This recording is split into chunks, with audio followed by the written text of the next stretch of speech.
So beta, this was the sum which we were doing, and in last lecture we have solved till what? Leave salary. We were doing what? The part of leave salary. Okay. So now let's continue with that.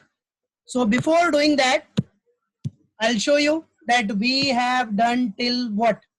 आपने सब basic लिख दिया था, मैं direct खाली format बना रहा हूँ शॉर्टकट में.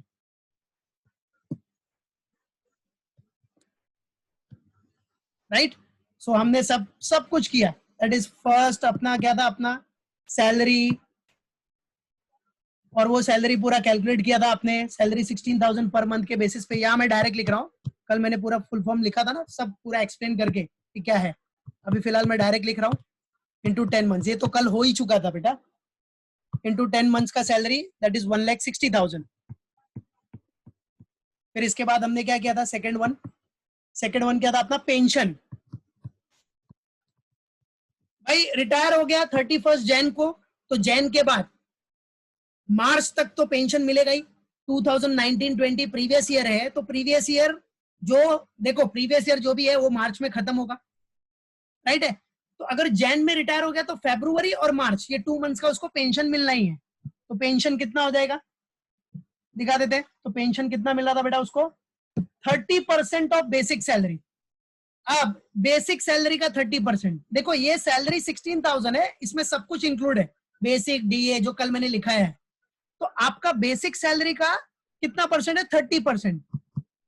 Basic salary that is 10,000. ये सब कर चुके हैं हम लोग कल, ये सिर्फ दिखा रहा हूं मैं. और जो कल एब्सेंट नहीं था भाई, एब्सेंट मत रहो, मालूम पड़ा, पूरा लिंक्ड है एकदम. सो ₹10,000 बेसिक सैलरी, दैट इज ₹10,000 का 30%, 3,000. 30% दैट इज 3,000 हो गया. अब बेटा ये 3,000 तो हो गया. अब बेटा पेंशन कितने महीने का मिलेगा? अगर जैन को रिटायर हो गया, जैन को, तो फरवरी और मार्च, बराबर है. अब ये मत बोलना सर पेंशन उसके बाद पेंशन नहीं मिलेगा क्या? अरे भाई उसके बाद का कैलकुलेशन थोड़ी करना है अपने को तो मार्च तक खाली देखना है, बराबर है. 2019-20 प्रीवियस ईयर में सिर्फ मार्च तक देखना है, मार्च तक जो फाइनेंशियल ईयर होता है. उसके बाद का मिलने वाला वो नेक्स्ट ईयर में कैलकुलेट होगा, अभी नहीं देखना. तो जनवरी को रिटायर हुआ तो फरवरी और मार्च 2 मंथ्स, 2M मतलब 2 मंथ्स. तो 2 मंथ्स का कितना आ गया था अपना? 6,000 आ गया था. राइट, ये भी कर लिया था हमने.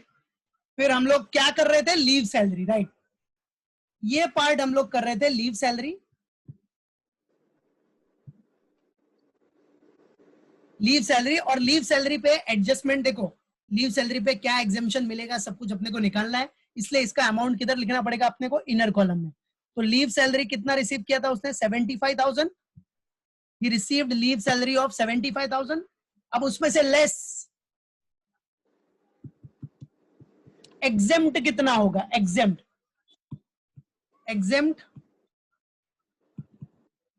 Under section what? क्या सेक्शन था इसका? 10AA. याद रखोगे तो बहुत अच्छी बात है बेटा. So exempt under section 10AA. Working note number, इसके लिए हम वर्किंग नोट करने वाले हैं. So for this working note number 1, अब कितना एग्जेम्प्ट होगा उसके लिए we will do the working note and accordingly we will find out the answer. ठीक है, चलो. अब बेटा यहां तक till here we have done yesterday. अब ये पार्ट जो हम कल कर चुके हैं वही फिर से मैंने रिपीट किया, बराबर है. यहां तक हमने किया क्योंकि ये लिखना ही पड़ता मेरे को. यहां तक हमने किया है, बराबर है. क्लियर, इसलिए लिखना पड़ा क्योंकि वो जो ब्लैक बोर्ड था जो कल किया था वो सेव नहीं हुआ मेरा, इसलिए मुझे लिखना पड़ा. ठीक है, नहीं तो उसी में से सेव हुआ था तो सेव हुआ रहता तो डायरेक्ट कर देता. चलो, तो बेटा ये हो गया एग्जेम्प्ट अंडर सेक्शन. अब ये अपने को निकालना है कि कितना एग्जेम्प्ट होगा. अब बेटा लीव सैलरी गवर्नमेंट एम्प्लॉय होगा, गवर्नमेंट एम्प्लॉय तो पूरा एग्जेम्प्ट है, बट ये बंदा गवर्नमेंट एम्प्लॉय नहीं है. देखो क्वेश्चन में, ठीक है, ये बंदा mister Narendra who retired from the services of hotel समेजे लिमिटेड. होटल समेजे लिमिटेड क्या गवर्नमेंट कंपनी है? नहीं ना, तो गवर्नमेंट एम्प्लॉय है नहीं. अगर समझो गवर्नमेंट एम्प्लॉय होता तो पूरा एग्जेम्प्ट, 75,000 पूरा माइनस हो जाता. तो मतलब उसको पूरे 75,000 पे कोई टैक्स भरना नहीं पड़ता। अब ये माइनस हो जाता है इधर, समझो दिया देखो, ये 75,000 माइनस हो जाता तो इधर कितना आता, नील। तो उसकी इनकम कम हो जाती, इनकम जब प्लस करते तो कम दिखती तो टैक्स भी कम भरता, है कि नहीं। बट ये गवर्नमेंट एम्प्लॉय तो है नहीं, इसलिए ऐसा करना नहीं है इधर, बराबर है कि नहीं। ये गवर्नमेंट एम्प्लॉय है नहीं, इसलिए ये करना मत। ये नॉन गवर्नमेंट एम्प्लॉय है। तो खाली बताया मैंने कि गवर्नमेंट एम्प्लॉय होता तो क्या होता, पूरा माइनस, पूरा एग्जेम्प्ट हो जाता, नो टैक्स, बराबर है कि ये पूरा इनकम नील हो जाता तो भाई 75,000 के ऊपर टैक्स ही नहीं भरता वो, खत्म। ठीक है, चलो ये नॉन गवर्नमेंट एम्प्लॉय है। और नॉन गवर्नमेंट एम्प्लॉय का वर्किंग नोट अब जरा ध्यान देना, वर्किंग नोट सबसे इंपॉर्टेंट है इसका, लीव का। तो चलो अब वर्किंग नोट एक एक स्टेप करके करो मेरे साथ, चलो। सो वर्किंग नोट नंबर 1, ठीक है, what, leave encashment. Leave salary क्या है बेटा अपना, लीव इनकैशमेंट बोलते हैं इसको, लीव इनकैशमेंट, ठीक है, मालूम पड़ा। लीव इनकैशमेंट ये है, और इसमें दिखाना एग्जेम्प्ट, एग्जेम्प्ट कितना होगा, exempt to the extent of, जैसा मैंने थियरी में बताया सेम वही लिखना है, exempt to the extent of, exempt to the extent of least of the following, least of the following 4 amounts, means 4 amount आएंगे आपको, 4 अमाउंट्स आएंगे। अब वो 4 में से जो सबसे लीस्ट होगा, लीस्ट जो सबसे छोटा होगा वही एग्जेम्पशन मिलेगा, बस।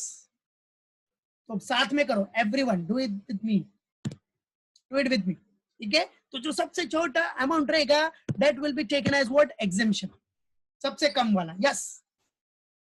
चलो तो चले, तो उसमें अब देखो फॉर्मेट जो भेजा मैंने, देखो कल फिर से मैंने गूगल क्लासरूम पे भेजा, फिर से, पहले भी भेजा था, फिर से भेज दिया मैंने रिपीट में, किसी को नहीं मिला रहे, बराबर है, तो इसलिए कल फिर से भेज दिया, पढ़ो उसको जरा एक बार फॉर्मेट, ठीक है। चलो अब उसमें सबसे फर्स्ट क्या बेटा, और ये सम एग्जाम्पल अच्छे से सॉल्व कर लेना सब लोग प्रैक्टिस में। क्या बोला है मैंने, सब फॉर्मेट जो भी income from salary, house property, सब पढ़ने के बाद मेन सम्स आएंगे। बट ये सब एग्जाम्पल है, फॉर्मेट पढ़ा है तो एक एग्जाम्पल कर रहे हो तो उसको दिमाग में रखो, जो भी बता दिया मैंने वो अच्छे से करके रखो बस। चलो तो सबसे first amount, the very first, क्या, फर्स्ट अमाउंट। अब फर्स्ट अमाउंट मतलब क्या करना है अपने को, सबसे पहला वो 30 डेज वाला जो फंडा है आपका, ठीक है, वो निकालना है, ठीक है, इनकैशमेंट ऑफ अर्न लीव जो भी है आपका, बराबर है, तो उसको दिखाने का, क्या इधर दिखाता हूं मैं, इनकैशमेंट, देखो ये पूरा फॉर्मेट फॉलो कर रहे हैं, जिसके पास फॉर्मेट है सब लिखा है वो देखो एक बार रिव्यू करो, इनकैशमेंट ऑफ अर्नड व्हाट बेटा, leave,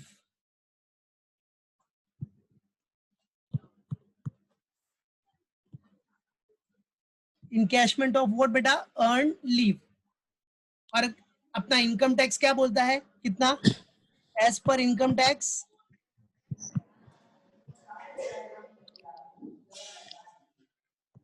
as per income tax 30 days per annum.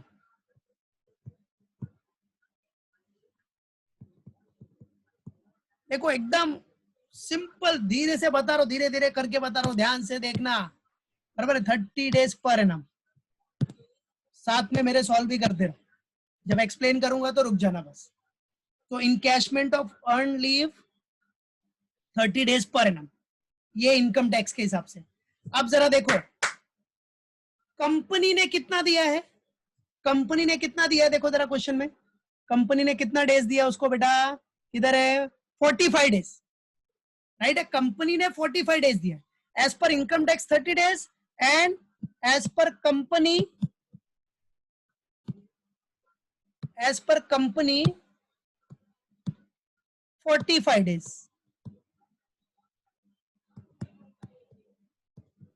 सो बेटा बोलो कौन सा लोगे आप, कंपनी वाला लोगे कि इनकम टैक्स वाला? जो सबसे कम होगा, हाँ याद रखना, जो सबसे कम होगा, दोनों में से जो कम होगा. So finally we have to consider lower of above, lower of about 2 days, lower of about 2, that is क्या हो जाएगा लोअर? ये आपके रेफरेंस के लिए लिखा है मैंने बस 30 days, बराबर है, मतलब आपको सिर्फ 30 days पर एनम का ही मिलेगा, 30 days पर एनम जो लोअर होगा. अब ये 30 days है, राइट, ये 45 days है, तो दोनों में से लोअर कौन सा हो गया? 30 days. तो 30 days के हिसाब से ही आपको मिलने वाला है. 30 days encashment of earn leave आपको किसके हिसाब से मिलेगा बेटा? 30 days. ठीक है, ओके चलो. अच्छा पहले मुझे आंसर बताओ, सबसे पहले देखता हूं अभी समझा है कि नहीं. चलो इधर 30 days है, बट अगर इधर इधर एज पर कंपनी आंसर चाहिए मुझे, एज पर कंपनी 20 days होता, 20 days पर एनम, तो क्या आता इधर? 30 days आता कि 20 days? फटाफट जल्दी. 20 days. बस शाबाश, मतलब समझ गए आप, अब कंसेप्ट बराबर समझा. ठीक है, तो हमेशा याद रखो, ऐसा नहीं कि इनकम टैक्स ने जो दिया है वही फिक्स रहेगा, नहीं. इनकम टैक्स का तो वो डेट फिक्स है 30 days, उससे ज्यादा नहीं मिलेगा. लेकिन अगर कंपनी कम दे रही है तो कम वाला, मतलब लोअर ऑफ अबाउट 2, लोअर होना चाहिए बस, दोनों में से जो लोअर. अगर कंपनी का कम हुआ तो कंपनी का काउंट होगा, दैट्स इट. कंपनी ने 20 days दिया तो 20 days, बस याद रखो. चलो, yes I can see the answer in chat box, very good. तो चलो अब इनकैशमेंट ऑफ अर्न लीव निकालते हैं हम लोग. अब कैसे निकालना है देखो, इधर सब लोग कैलकुलेशन देखो, एकदम सिंपल कैलकुलेशन है बेटा. अब इनकैशमेंट ऑफ अर्न लीव निकालने के लिए जरा देखो कितना डेज बोला है? 30 days. लोअर क्या आया आपका? 30 days, राइट है, 30 days लोअर आया, राइट. अब मल्टीप्लाइड बाय, एक साल में 30 दिन ही मिलने वाला है. अब मल्टीप्लाइड बाय क्या करना है आपको? सुनो, कितने ईयर ऑफ सर्विस है उसका, क्वेश्चन में देखो जरा, कितना साल काम किया उसने? 5 years. तो 30 days इंटू 5 years. देखो एकदम धीरे धीरे आराम से कैलकुलेशन कर रहा हूं, ध्यान से सुनो.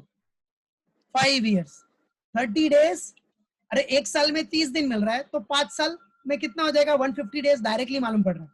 तो 30 days 1 year के लिए इंटू कितने साल काम किया? 5 years. कितना बेटा? 5 years. नाउ 1800 इंटू, हाँ 1500 इंटू, अभी देखो क्या होगा, 1500 मतलब 150. अब ये 30 days इंटू 5 years इंटू, अब बेटा इसका सैलरी कितना है जरा देखो, सैलरी बराबर है, इधर आ जाओ भाई. उसको इनकैश ऑफ जो अर्न लीव मिलेगा, इनकैशमेंट ऑफ अर्न लीव, वो तो सैलरी के बेस पे मिलता है. और सैलरी में भी ये तो सैलरी 16,000, इसमें तो सब कुछ इंक्लूड है, बराबर है, इसमें तो सब कुछ इंक्लूड है. लेकिन सैलरी में क्या कंसिडर करते हैं हम लोग? थियरी में लिखा है मैंने, सैलरी में क्या आएगा? Basic, basic salary. देखो इधर मैं लिख रहा हूं, सैलरी में क्या रहेगा उसके लिए? Basic salary plus DA. DA लेकिन अगर रिटायरमेंट बेनिफिट्स का पार्ट होगा तो, if forming part of retirement benefits, ये सब थियरी में दिया है, सब फॉर्मेट में है, रिटायरमेंट बेनिफिट्स, बराबर है. और अगर उसको कमीशन मिला है फिक्स परसेंटेज पे तो कमीशन तो इधर है ही नहीं, वो देखने की जरूरत ही नहीं है. चलो बेसिक कितना है? बेसिक सैलरी उसका 10,000 पर मंथ. बेसिक देख ही रहे हो आप, कल बताया भी था मैंने, बेसिक है 10,000 पर मंथ. प्लस जरा बताओ अभी एवरीवन, क्वेश्चन सामने है आपके, कल क्वेश्चन डिस्कस भी किया था, डीए आएगा क्या? प्लस होगा कि नहीं होगा? बोलो, सम भी दिखा देता हूं मैं, क्वेश्चन भी दिखा देता हूं. डीए इसमें प्लस होगा कि नहीं होगा? बताओ मेरे. होएगा सर. ठीक है, एक जन ने बोला होएगा. इधर ये देखो, इधर सैलरी में दिख रहा है बेसिक कितना है? 10,000 है, बेसिक है आपका 10,000, डीए आपका है 3,000. तो बताओ डीए प्लस होगा या नहीं होगा? एक जन ने बोला होगा, फिर करीना नहीं होगा. वेरी गुड बेटा, बराबर है. राइट है? नहीं, लेकिन रीजन वो नहीं है बेटा, सुनो, आपने सही बोला बट रीजन आपका गलत है। रीजन मैं बताता हूँ क्यों नहीं होगा। अच्छा, कोई रीजन बताएगा क्यों नहीं होगा? चिराग रीजन बताएगा बेटा, बता सकता है कि डीए क्यों प्लस नहीं होगा उधर? सर इधर लिखा हुआ है ना, not forming part of salary for retirement benefit. Very good, शाबाश बेटा, well done, really very good बेटा। यह देखो, see here what is given here, not forming part of salary for retirement benefits. मैंने क्या बोला थियरी में, देखो फॉर्मेट में क्या लिखा है, डीए कभी इंक्लूड होगा when it will be forming part of retirement benefit, तो ऐड होगा। इधर स्पेसिफिकली मेंशन किया हुआ है इसके लिए। यस, और इधर स्पेसिफिकली मेंशन किया है कि ये जो डीए है नॉट फॉर्मिंग पार्ट, वो पार्ट नहीं है रिटायरमेंट बेनिफिट्स का। तो अगर ऐसा लिखा है तो ऐड नहीं होगा। अब समझा बेटा रीजन? समझ गया? हाँ सर। आपका यस, याद रखो। तो बाकी लोग भी समझ गए ना रीजन क्यों नहीं ऐड होगा? ठीक है, चलो बस। तो याद रखो, आंसर दो, ऐसी बात नहीं, गलत सही कुछ भी दो, कोई टेंशन नहीं। मालूम पड़ा वो मैं करेक्ट करूंगा, बट आंसर दो तो सही, मालूम तो पड़े फिर। ठीक है, तो मैं उसको डाउट क्लियर कर दूंगा, डोंट वरी अबाउट दैट। ठीक है, तो ये not forming part of retirement benefits है, इसलिए प्लस नहीं होगा। तो सिर्फ आपको कितना अमाउंट आएगा, ओनली इधर नील, कुछ नहीं, डीए भी नहीं आएगा, कमीशन तो कुछ है ही नहीं, तो कितना हो गया 10,000। 10,000 के ऊपर ही कैलकुलेशन करना पड़ेगा, बराबर है? तो ये तो सिर्फ मैंने ऐसे रफली किया है, इसको मैं रफ कर देता हूँ, चलो बाद में करते हैं। आ जाओ, तो आपका अब सैलरी कितना हो गया, 10,000 सैलरी है, 10,000 ये पर मंथ है, बराबर है? ये पर मंथ का सैलरी है बेटा। अब आपको पता है बेटा, इधर देखो, इधर क्या है आपका डेज, ये किसमें है आपका डेज। अब 30 डेज इंटू 5 ईयर्स, तो कितना डेज हो गया, 150 डेज। अब ये सब इधर कैलकुलेशन आप किस में कर रहे हो, डेज में। तो भाई सैलरी को भी जरा डेज में कन्वर्ट कर लो ना, ये जो सैलरी है उसको भी जरा डेज में कन्वर्ट करो। तो नॉर्मली हम क्या एज्यूम करते हैं, 30 डेज।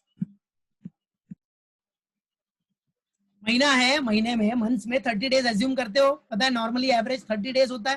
तो उसको कन्वर्ट कर लो, बराबर है? क्या कर लो बेटा, उसको कन्वर्ट कर लो।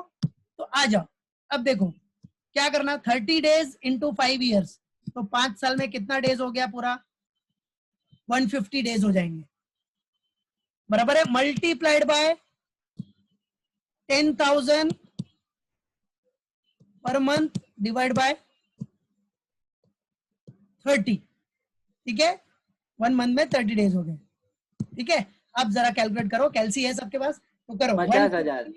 Very good Chirag. 150 into 10,000 divide by 30 कर दो, तो आपको आंसर मिलेगा 50,000।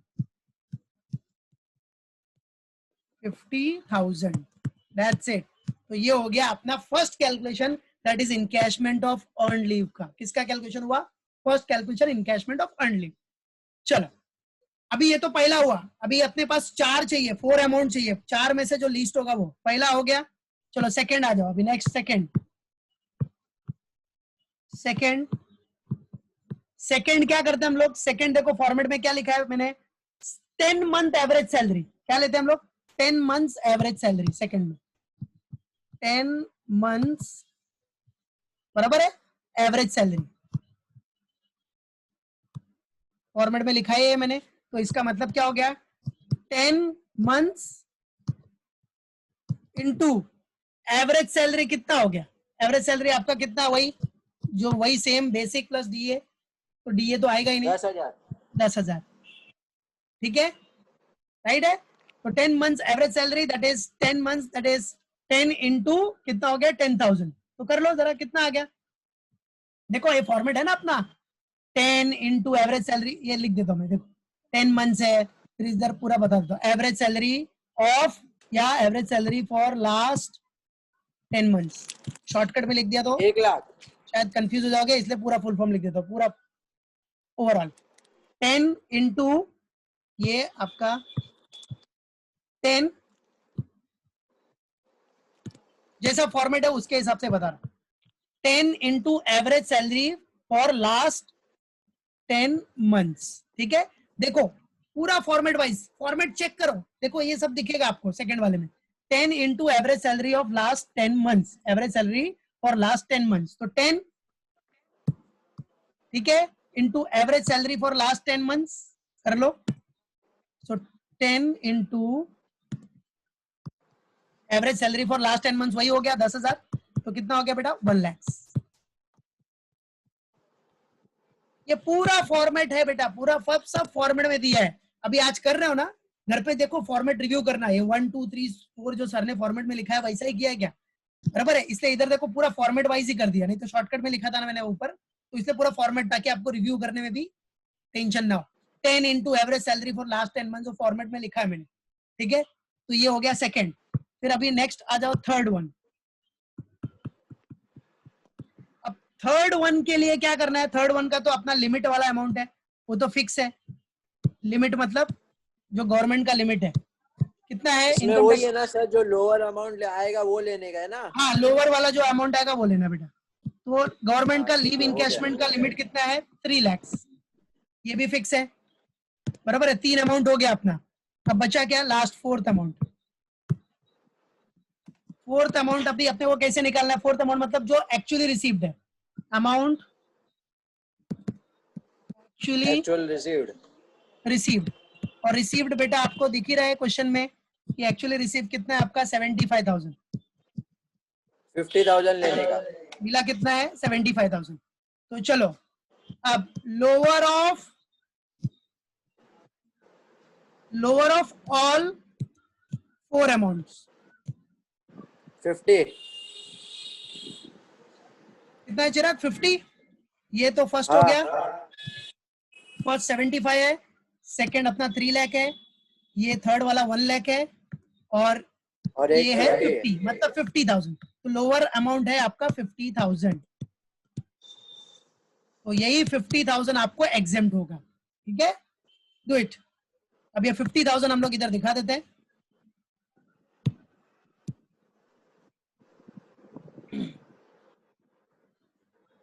$50,000 will be exempt। चलो तो 50,000, सो एग्जेम्प्ट कितना हो गया 50,000, ये अपना एग्जेम्प्ट मतलब माइनस हो गया। तो चलो 50,000 एग्जेम्प्ट हो गया, तो टैक्सेबल अमाउंट कितना होगा, माइनस करो 25 के ऊपर टैक्स लगेगा 25, 25,000, दैट्स इट, बराबर है। तो ये हो गया अपना इसका कैलकुलेशन। चलो अभी ये भी हो गया अपना, क्या हो गया अपने पास, देखो 50 क्वेश्चन में ध्यान देना, 50 माइनस कर दिया एग्जेम्पशन, 25 आ गया। अब अपना कौन सा कैलकुलेशन है, ग्रेचुटी का। अब अपने पास क्वेश्चन में क्या है, ग्रेचुटी, ठीक है, ग्रेचुटी कितना मिला है उसको, ग्रेचुटी मिला है 50,000, ग्रेचुटी उसको मिला है 50,000, सेम ग्रेचुटी में भी less what, exempt under section, exempt under section क्या बेटा, ग्रेचुटी के लिए सेक्शन क्या है 10 सबसेक्शन 10, 10 सबसेक्शन 10। अब ग्रेचुटी के लिए हम लोग करेंगे वर्किंग नोट नंबर 2, ग्रेचुटी के लिए we will do the working note number 2, बराबर है, मालूम पड़ा कि नहीं, वर्किंग नोट में, हाँ इधर सिर्फ वही अमाउंट आएगा जो सबसे छोटा है, याद रखना। चलो अभी exempt under section 10 working note number 2, ये हो गया अपना वर्किंग नोट सबका हो गया। फर्स्ट अमाउंट ये लीव इनकैशमेंट का, फर्स्ट सेकंड थर्ड फोर्थ, उसमें से जो सबसे छोटा रहेगा वही लिखने का बस, ये लोअर ऑफ ऑल 4 अमाउंट 50,000, तो यही एग्जेम्प्ट है, यही एग्जेम्प्ट होगा, बराबर है कि नहीं, ठीक है। चलो अभी अपना नेक्स्ट अपना कौन सा वर्किंग नोट नंबर 2, इसके लिए बेटा ग्रेचुटी के लिए, किसके लिए, फॉर ग्रेचुटी, ग्रेचुटी एग्जेम्पशन।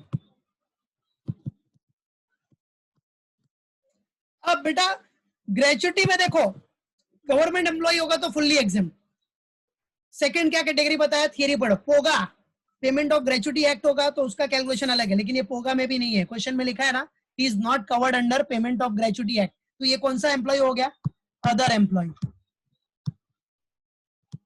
ये आपका कौन सा एम्प्लॉय हो गया बेटा, अदर एम्प्लॉय। अब अदर एम्प्लॉय में क्या होता है, लीस्ट ऑफ दी 3 अमाउंट, बराबर है, क्या लेते हैं हम लोग, लीस्ट ऑफ दी 3 अमाउंट्स, जो भी 3 अमाउंट में से जो भी छोटा रहेगा वो ही लेना है। तब वो 3 अमाउंट निकालने के लिए आ जाओ। पहला अमाउंट, फर्स्ट अमाउंट, फर्स्ट क्या करते हैं हम लोग ग्रेचुइटी के लिए, अगर अदर एम्प्लॉय है तो क्या करते हैं पता है ना, तो मैं लिख देता हूं, देखो क्या करते हैं, पहले एवरेज सैलरी जो आपका अदर एम्प्लॉय है तो उसके लिए क्या करते हैं, फॉर्मूला क्या है, सब फॉर्मेट में पता है बेटा, याद रखो, वही फॉर्मेट ही यूज कर रहे हैं हम लोग। Average salary of last 10 months, average salary of last 10 months, right, multiplied by half 1/2 into number of year of service,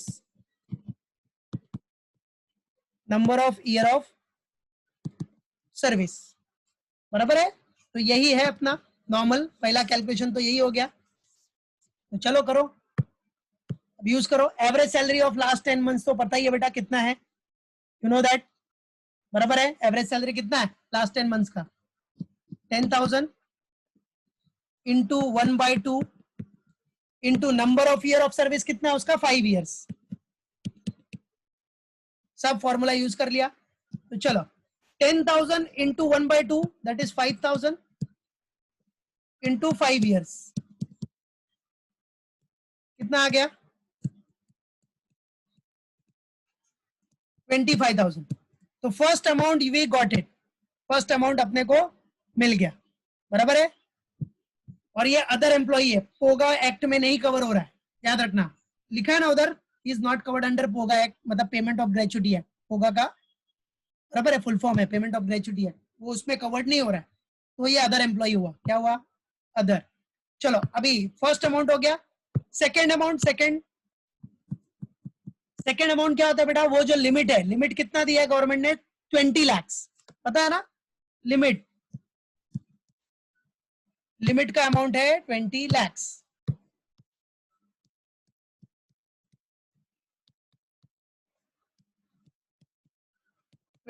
ये सेकेंड अमाउंट हो गया, बराबर है। This is what second amount, 20 lakhs। First amount आया 25, सेकेंड अमाउंट आया 20 lakhs, और third amount क्या हो जाएगा अपना, एक्चुअली रिसीव्ड। ग्रेचुइटी क्या दिया है, एक्चुअली रिसीव कितना है, देखो क्वेश्चन में 50,000 है ना, ग्रेचुइटी एक्चुअली रिसीव, तो एक्चुअली रिसीव कितना है बेटा, 50,000। चलो तो बच्चे लोग, ये हो गया 50,000, ये हो गया 20 lakhs। फर्स्ट अमाउंट है 50, सेकेंड अमाउंट है 20 lakhs, थर्ड अमाउंट है 25,000। चलो लोअर कौन सा हुआ, यस 25,000, ठीक है, 25,000 लोअर। तो मैं इधर नेक्स्ट पेज पे दिखा दे रहा हूं, lower amount, lower of all 3 amount is what, 25,000। lower of all 3 amount is what बेटा, 25,000।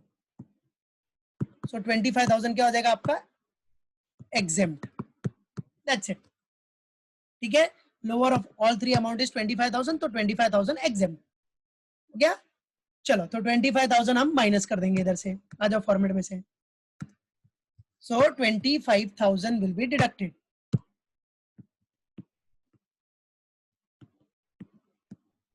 चलो 25,000 डिडक्ट कर दो तो कितना आएगा आंसर, सेम 25,000 ही आएगा।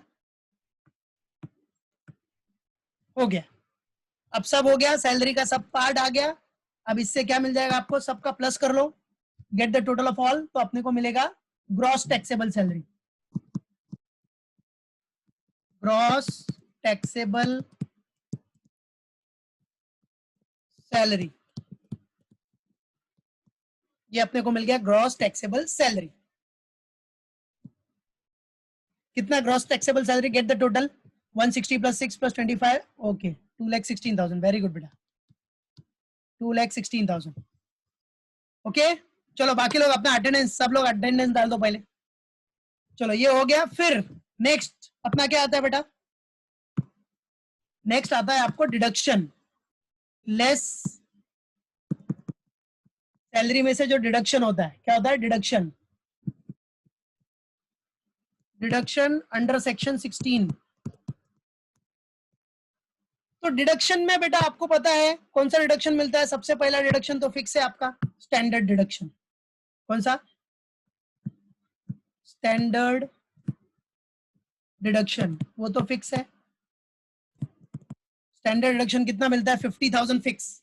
ठीक है, वो 50,000 आपको फिक्स रहेगा. अब देखो और कुछ है क्या स्टैंडर्ड डिडक्शन? अगर ये अकेला है तो डायरेक्ट आउटर कॉलम में लिख देंगे हम लोग, लेकिन और कुछ है. अब देखो क्या क्या डिडक्शन मिलता है. स्टैंडर्ड डिडक्शन मिलता है, इंटरटेनमेंट अलाउंस का डिडक्शन मिलता है, but entertainment allowance is not there. और वो भी मिलता है किसको? गवर्नमेंट एम्प्लॉय को. ये तो प्राइवेट एम्प्लॉय है ना, बराबर है, मालूम पड़ा. प्राइवेट या जो भी है, गवर्नमेंट एम्प्लॉय नहीं है, सेंट्रल स्टेट गवर्नमेंट ये सब में नहीं है. तो ये गवर्नमेंट एम्प्लॉय नहीं है तो इसको इंटरटेनमेंट अलाउंस तो मिलेगा नहीं डिडक्शन. फिर थर्ड क्या होता है? Professional tax. Professional tax minus होगा. प्रोफेशनल टैक्स तो क्वेश्चन में दिया ही नहीं है बेटा, तो प्रोफेशनल टैक्स भी नहीं आएगा. जब है ही नहीं तो किधर से करेगा? तो प्रोफेशनल टैक्स भी नहीं दिया तो खाली एक ही डिडक्शन है, सिंगल डिडक्शन. तो सिंगल डिडक्शन है तो डायरेक्ट आउटर कॉलम में लिखो, दैट इज 50,000. डायरेक्ट एक ही डिडक्शन है, 50,000 है बस. ठीक है, आउटर में दिखा दिया. अब फाइनली जो भी आंसर आएगा that will be what are net taxable salary. मतलब ये उसका हो गया taxable salary, net taxable salary. तब ये इसकी टैक्सेबल सैलरी हो गई जिसके ऊपर इसको टैक्स कंप्यूट होगा, कैलकुलेट होगा, भरना होगा. 166. 166. वेरी गुड बेटा, 1,66,000. So this is the net taxable salary. Finally we got it. We got it. Net taxable salary. Clear है? मालूम पड़ा? Yes. ये टैक्सेबल हो गया. अब इस अमाउंट पे आपका टैक्स कैलकुलेट होगा, वो सब भरना पड़ेगा. मतलब अभी ये 1 सैलरी से आ गया, फिर आपको हाउस प्रॉपर्टी से आएगा, सब टोटल करके 2,50,000 के ऊपर जाएगा तो भरना पड़ेगा. फिर भी बोला है गवर्नमेंट ने अभी क्या दिया, 5 लाख तक अगर आपका इनकम है तो आपको टैक्स नहीं है. गवर्नमेंट ने एक आपको अच्छा खासा रिबेट दिया है, तो वो फिलहाल अपने को अभी सोचना नहीं है, वो नहीं है फिलहाल. ठीक है, अभी याद रखो कैसा कैलकुलेशन करना है. फाइनली जो आया वो नेट टैक्सेबल सैलरी. ठीक है, this is what net taxable salary, that is 1,66,000. ठीक है, मालूम पड़ा. तो सबसे मेन है इधर वर्किंग नोट किसका? आपका ग्रेचुटी का और लीव सैलरी का वर्किंग नोट. तो इसको जरा घर पे 2 बार प्रैक्टिस करना, 2 टाइम्स, बराबर है. और खास करके वर्किंग नोट, लीव इनकैशमेंट वाला और ग्रेचुटी का.